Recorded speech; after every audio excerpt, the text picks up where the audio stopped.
Hi everybody, welcome aboard Green Living Path. This is Alyogi. Today we're going to take it to a slightly different path. We're going to talk about what is yoga. Okay, yoga is an ancient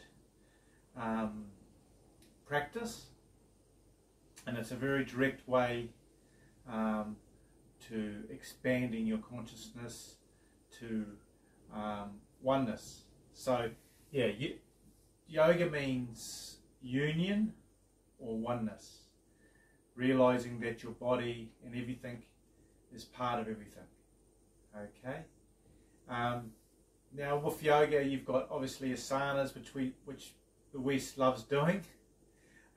We're so weighted towards materialism and doing asanas. So that's the first thing, and the practical use of asanas.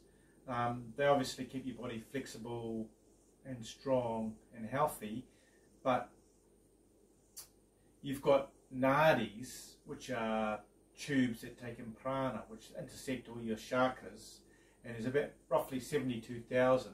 And by doing asanas, you're actually cleaning the nadis. It's a purification process. Remember that your body, the food you eat, you eat, and then it's assimilated and it makes our bodies. So that brings us to the second point about yoga, is that yogis eat in a very specific way, generally speaking, and when you realize that you're part of everything, they adhere to a specific type of eating, and there's the three gundas. Okay, you've got rigidic food, which is all your processed foods, white flours, white sugars, and white bread, things that are stimulants that rev the mind up. Okay, that's called rigidic. So the mind's revved up, but it's not sustainable. It doesn't provide energy for a long period of time, and it'll give you a spike, and then you feel energized, but then you drop. So that's rigidic food. That's the first gunda. Then you've got the second gunda, which is tasmidic, which is your meat, your alcohols, marijuana, which slow the mind down, and if you eat a lot of it, it bloats the body. And the interesting thing about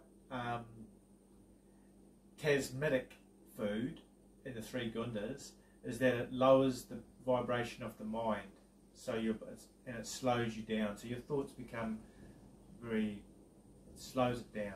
Okay, so that's the first one, is rigidic, which is stimulants, which blows the mind upwards vibrationally, and then crashes. And then you got tasmidic, the second one, gunda, which bloats the body and slows the mind down.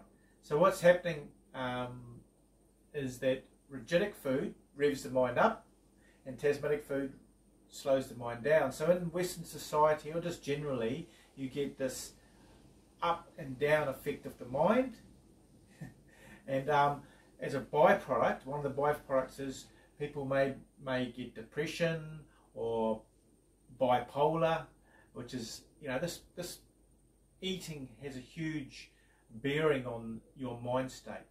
Now this leads to the third gunda, which is sattvic food. Sattvic food, interestingly, keeps the mind very calm. And that's where you want to keep your mind state, very calm. And it also keeps the mind vital, energized, and keeps your vibration very on point. So sattvic food is basically your fresh fruits, veggies, nuts, beans, things like that, and nice juices. And that energizes the body, but it also provides a lot of sustained energy over a long period of time. And so that's how a yogi eats sattvic. So you got the three gundas: rigidic, tasmidic, and sattvic. And the good thing about sattvic eating, one of the main reasons, is that it is, in the yogic philosophy, it keeps you realizing that you're not hurting any animal by being sattvic. Okay, you're more vegetarian based, and it means ahimsa, which is one of the truths of being a yogi. Ahimsa means non-violence.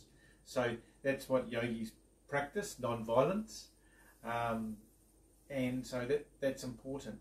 Now, so you've got your asanas for purification, you've got your food for actually purifying and keep your mind very calm.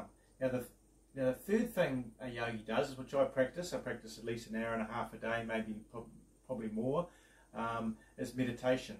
And by having a sattvic mind very calm, it allows you to go deeper into meditation. And meditation primarily, there's many different types of meditation. I've been initiated into Raj Yoga, which means royal yoga, and it's actually just a meditation going to the subtle realm. But a basic type of meditation is just using the breath. When you breathe in and breathe out and slow the breath down, your mind slows down. It's like a barometer. When you slow your breath down, your mind becomes calmer, and then you just exhale, letting go. When a thought comes in, you just blow it out. And that's so these techniques that we do every day have a huge bearing on our body and our mind state, and realizing that we are infinite and part of everything. So that's just a basic overview on some of the things that yogis do. I hope you really enjoyed it, and it was great to have you on board. So namaste. Thank you very much.